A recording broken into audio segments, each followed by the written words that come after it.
Assalamualaikum warahmatullahi wabarakatuh. Salam sejahtera untuk kita semua. Apa kabarnya anak-anak? Walaupun kita ada di masa pandemi ini, kita akan selalu belajar dengan BDR, belajar di rumah. Kita harus tetap semangat, tetap sehat, tetap sekolah, belajar di rumah. Sekarang kita akan memasuki tema 4, yaitu tentang sehat itu penting. Tetapi sebelumnya kita harus memulai dan mengakhiri dengan berdoa, meminta kepada Allah supaya kita diberi keselamatan dan kesehatan.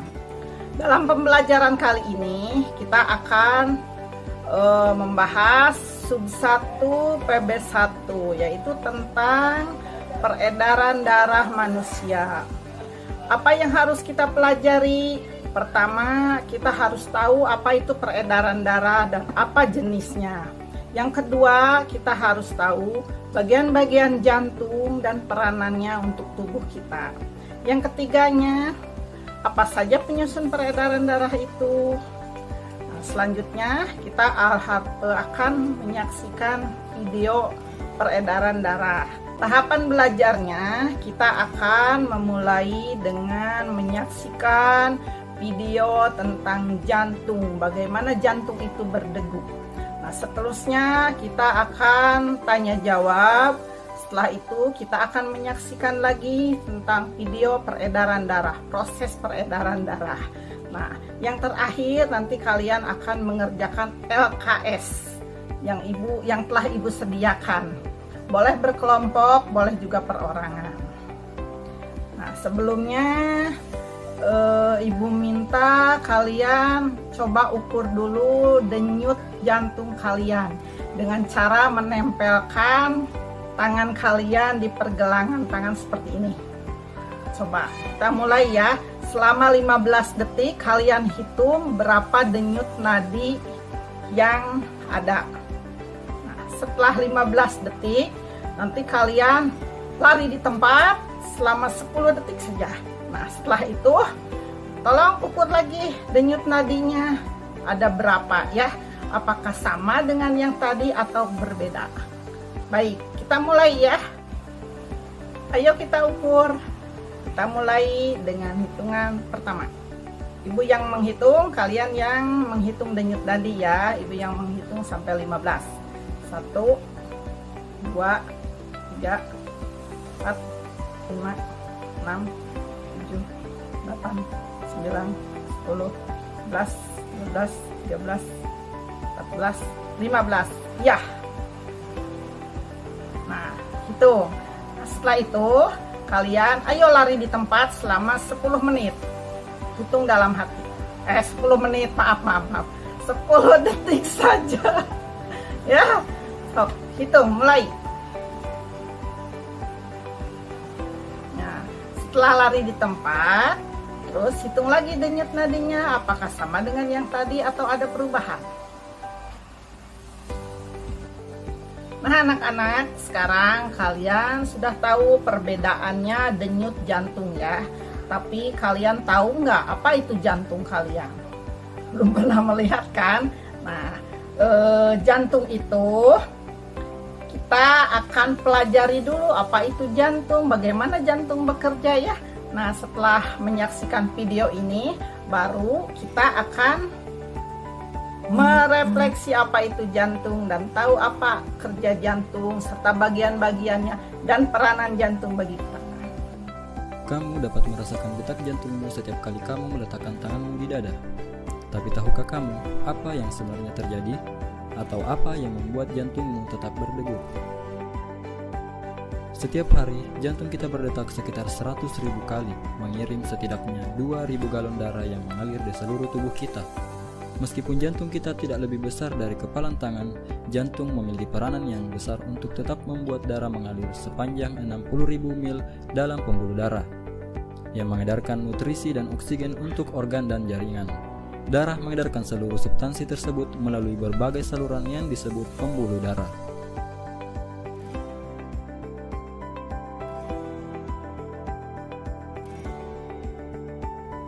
Pembuluh darah meliputi arteri, vena, dan kapiler. Untuk membuat darah mengalir ke seluruh tubuh, kita memiliki sistem pemompa, dan jantung adalah pompanya, di mana jantung tersusun atas otot yang memompa darah ke seluruh tubuh, berdetak sekitar 72 kali per menit sepanjang hidup kita. Jantung manusia memiliki 4 ruang: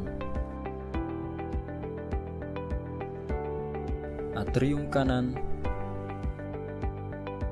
atrium kiri, ventrikel kanan, dan ventrikel kiri.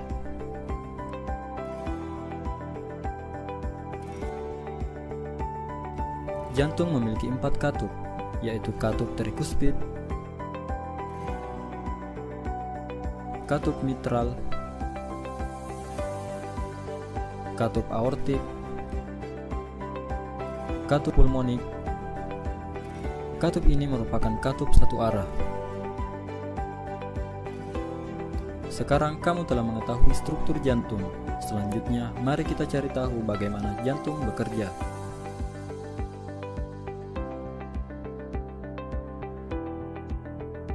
Darah menjadi kaya oksigen dengan menyerap oksigen di dalam paru-paru. Jantung mulai bekerja ketika darah yang kaya akan oksigen terbawa dari paru-paru menuju ke atrium kiri melalui vena pulmonalis. Saat atrium kiri berelaksasi, darah akan terpompa masuk ke jantung.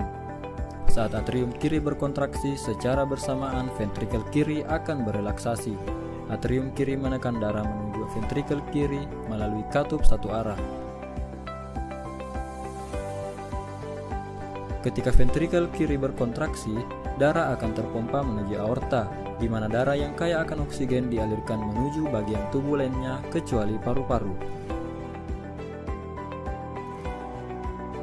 Darah yang kaya akan oksigen mencapai seluruh tubuh melalui pembuluh darah yang disebut dengan arteri. Pembuluh darah akan bercabang menjadi kapiler, yang selanjutnya akan menjangkau berbagai organ yang berbeda di dalam tubuh. Selanjutnya darah akan terdeoksigenasi, lalu pembuluh darah kapiler akan bercampur dan menuju ke pembuluh darah yang lebih tebal yang disebut vena. Vena akan membawa darah yang miskin oksigen menuju jantung. Pembuluh darah yang membawa darah yang miskin oksigen disebut dengan vena cava. Darah yang miskin oksigen dari seluruh bagian tubuh memasuki ruang bagian kanan atas dari jantung yang disebut atrium kanan. Atrium kanan akan berkontraksi dan memungkinkan darah untuk mengalir menuju ventrikel kanan melalui katup satu arah.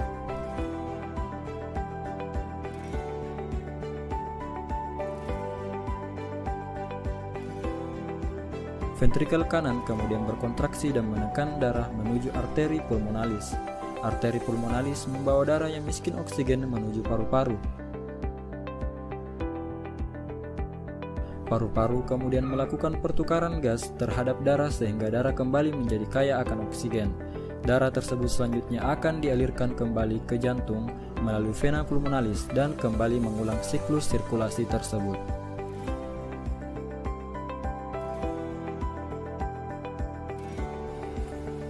Inilah gambar jantung. Pada intinya jantung terdiri atas 4 bagian, yaitu serambi kiri, bilik kiri, serambi kanan, dan bilik kanan. Jantung adalah organ tubuh manusia yang berfungsi memompa darah ke seluruh tubuh. Jantung berkontraksi dan berelaksi secara bergantian, sehingga jantung berdenyut, mengembang, dan mengempis. Denyut nadi atau denyut jantung akan terasa jelas dengan menekan pembuluh nadi pada pergelangan tangan, bagian leher, dan di bawah telinga di sini. Setelah kita belajar tentang jantung, kita sekarang akan mengetahui tentang proses peredaran darah. Apa itu peredaran darah? Nah, apa itu peredaran darah? Peredaran darah yaitu mengalirnya darah ke seluruh tubuh. Sistem peredaran darah ada 2 jenis, yaitu peredaran darah besar dan peredaran darah kecil. Peredaran darah kecil dimulai dari paru-paru ke bilik kanan, dan kembali lagi ke paru-paru. Kalau peredaran darah besar dimulai dari bilik kiri ke arteri, terus ke seluruh tubuh, ke pembuluh vena, dan kembali ke serambi kanan. Nah, setelah tadi kalian menyaksikan tayangan video, kalau belum jelas boleh berulang-ulang diputarnya. Apa itu pembuluh darah? Pembuluh darah merupakan saluran tempat mengalirnya darah dari jantung ke seluruh tubuh dan dari seluruh tubuh kembali lagi ke jantung. Pembuluh darah terdiri atas dua jenis, yaitu pembuluh nadi dan pembuluh balik. Pembuluh nadi disebut juga arteri, pembuluh balik disebut vena. Pembuluh nadi atau arteri yaitu pembuluh yang membawa darah yang kaya akan oksigen keluar dari jantung ke seluruh tubuh. Sedangkan pembuluh nadi yang paling besar disebut aorta. Pembuluh balik yaitu pembuluh darah yang membawa darah yang kaya akan karbon dioksida dari seluruh tubuh menuju jantung. Ujung cabang pembuluh terkecil disebut pembuluh kapiler. Pembuluh kapiler sangat halus, berdinding tipis, dan berpori. Dalam pembuluh kapiler ini terjadi pertukaran dua zat, yaitu zat oksigen dan zat karbon dioksida. Untuk lebih jelasnya tentang pembuluh darah, kalian bisa menyaksikan gambar seperti berikut. Sekarang kita akan mempelajari tentang paru-paru. Seperti yang tadi dijelaskan, peredaran darah itu tersusun dari pembuluh darah, jantung, dan paru-paru. Paru-paru kita yaitu tempat bertukarnya oksigen dan karbon dioksida. Paru-paru juga memiliki peranan yang sangat penting dalam peredaran darah. Dalam proses peredaran darah, paru-paru berperan sebagai penyuplai oksigen ke dalam darah. Darah yang telah diedarkan ke seluruh tubuh berisi karbon dioksida. Jadi, karbon dioksida dan oksigen bertukar di paru-paru. Paru-paru bercabang-cabang. Cabang-cabang yang paling kecil disebut alveoli. Alveoli inilah tempat bertukarnya oksigen dan karbon dioksida. Masing-masing alveoli memiliki jaringan halus kapiler. Pada jaringan halus kapiler, tempat terjadinya pertukaran oksigen dan karbon dioksida. Nah, anak-anak, sekian dulu materi tentang peredaran darah. Semoga bermanfaat atas uraiannya dan jangan pernah merasa puas dengan mencari ilmu. Kalau kurang jelas bisa diputar-putar lagi videonya. Nah, sekarang kalian bisa mengisi LKS. Boleh ditulis dulu, boleh dikerjakan dalam kelompok kalian dengan sharing ya, atau boleh sendiri-sendiri di rumah. Dan apabila ada yang perlu ditanyakan, bisa tanyakan langsung ke ibu. Sekarang kita akan menutup pembelajaran kita dengan bacaan hamdalah. Alhamdulillahirabbil alamin. Sampai jumpa di pembelajaran berikutnya. Assalamualaikum warahmatullahi wabarakatuh.